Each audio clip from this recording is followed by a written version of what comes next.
Alright guys, welcome back to another video. Today we're going to be going out here in the garden and getting our broccoli.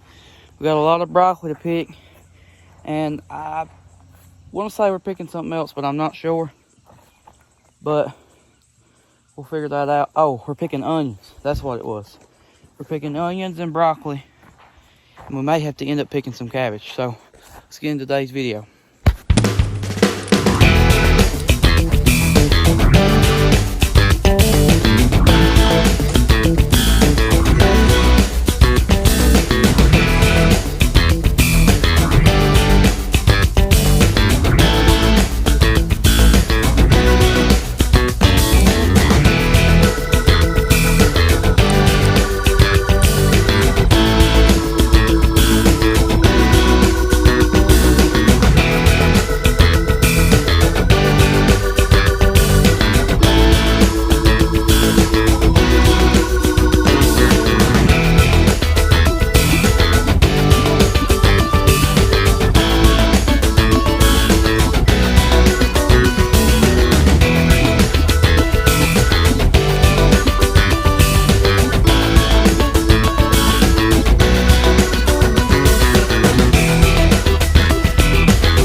Here we are and everything's picked. I didn't film it all.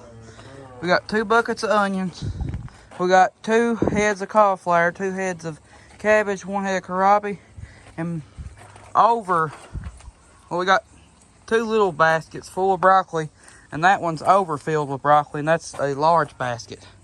So yeah, we still got broccoli that ain't even ready yet. I left it there. Hopefully we'll come back and get it, but yeah. Got a lot of stuff picked out of the garden. But yeah, that'll be it for today's video. Don't forget to like, share, and subscribe. And we'll see y'all in the next one. Peace.